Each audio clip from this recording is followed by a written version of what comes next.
તેને જો આજના દિવસમાં આપણને એક સેક્ટર કે જ્યાં આગળ સારી એવી તેજી જોવા મળી રહી છે પાવર કંપનીઓ. પાવર કંપનીઓમાં આપણને અત્યાર સુધીમાં એક શાનદાર એક્શન જોવા મળી છે અને ખાસ કરીને આ વર્ષમાં પાવર સેક્ટરે સૌથી સારા રિટર્ન આપ્યા છે. શા માટે પાવર કંપનીઓમાં તેજીનો કરંટ લાગી રહ્યો છે એની વિગત લઈને હાજર છે સહયોગી તૃપ્તિ કપૂરિયા. તો આવો જઈએ એમની પાસે. તૃપ્તિ, જણાવો શું ખાસ કારણ છે આ તેજીનું પાવર સેક્ટરની?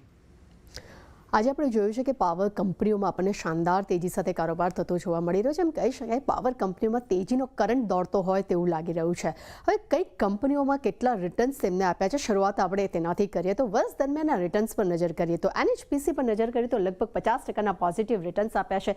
ત્યાં જ પાવર ગ્રીડ, અદાની ગ્રીન જેવી કંપનીઓમાં 20થી 22% પોઝિટિવ રિટર્ન્સ જોવા મળી રહ્યા છે. ત્યાં JSW એનર્જીમાં પણ 20% ગ્રોથ આપણે જોઈ રહ્યા છે અને ટાટા પાવર, NTPC જેવી કંપનીએ પણ લગભગ આપણને 10થી 15% પોઝિટિવ રિટર્ન્સ આપ્યા છે. હવે એના રિટર્ન્સના કારણો પર એક નજર કરી લઈએ કે NTPCની કઈ યોજનાઓ એવી હતી જેને કારણે કરીને NTPCમાં પણ આપણને સારો ગ્રોથ જોવા મળ્યો છે. તો કંપની દર વર્ષે 2500 મેગાવોટ થર્મલ પાવર ઉમેરવાની તૈયારી કરી રહી છે. એ સાથે જ રિન્યુએબલ સેગમેન્ટમાં લગભગ 7800 મેગાવોટ ઉમેરવાની યોજના પણ કંપનીએ બનાવી રહી છે. ત્યાં જ બીજી તરફ વાત કરીએ પાવર ગ્રીડની, તો પાવર ગ્રીડમાં આજે તો શાનદાર તેજી હતી. તેને 52 નવા હાઈ પણ બનાવ્યા છે. હવે તેના કંપનીના તેજીના કારણો પર નજર કરીએ તો કંપની 4% ડિવિડન્ડ યીલ્ડ પર જોવા મળી રહી છે. ત્યાં જ ક્વાર્ટર 4માં 19,760 કરોડના ઓર્ડર્સ એ કંપનીએ જીત્યા છે. એટલે ખૂબ જ એક પોઝિટિવ મોમેન્ટમ આપણને જોવા મળી રહી છે. એ સાથે જ આપણે હવે નજર કરીએ કે પાવર ડિમાન્ડ ગ્રોથ આપણને કન્સર્નની કેવો જોવા મળ્યો છે. તો 2021ની અગર વાત કરીએ તો લગભગ આપણને 9.3%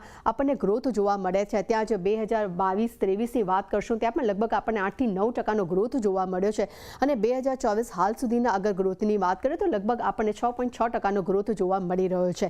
તે સાથે જ અગર નજર કરીએ કે રિન્યુએબલ પાવર ક્ષમતા કેટલી છે, તો કે હાલમાં 134 ગીગાવોટ કેપેસિટી ક્ષમતા જે છે તેનો 31% હિસ્સો છે. ત્યાં ડિસેમ્બર 2023 સુધીમાં કુલ ક્ષમતાના 55% જે છે તે સોલારથી આવતા જોવા મળી રહ્યા છે. ત્યાં જ અગર પાવરની જ વાત કરીએ તો એમાં તેમનું એક સેગમેન્ટ છે થર્મલ પાવર. તો થર્મલ પાવરની ક્ષમતા પર વાત કરીએ તો 31 ડિસેમ્બર સુધી 240 ગીગાવોટની ક્ષમતા ધરાવે છે. ત્યાં થર્મલ પાવરનો લોડ ફેક્ટર છે તેમાં શાનદાર આપણને ઉછાળો જોવા પણ મળ્યો છે. અને સૌથી અગત્યનું નજર કરીએ કે કયા રાજ્યમાં સૌથી વધુ વીજળીની ડિમાન્ડ્સ આપણને જોવા મળી રહી છે, જેમાં ખાસ કરીને કર્ણાટક, તેલંગાણા અને આંધ્રપ્રદેશમાં આપણને સૌથી વધુ માંગ જોવા મળી રહી છે. જેમાં ખાસ કરીને અગર યાદીની વાત કરીએ તો કર્ણાટકમાં 30%થી વધુ ગ્રોથ આપણને જોવા મળ્યો છે YOY ધોરણે. એટલે કે સૌથી વધુ ડિમાન્ડ જે છે તે કર્ણાટકમાં આપણને જોવા મળી રહી છે. એટલે ઓવરઓલ આ બધા જ કારણો છે જેનું ઇમ્પેક્ટ જે છે તે આજે આપણને પૂરા પાવર સેક્ટર્સ પર જોવા મળી રહ્યું છે.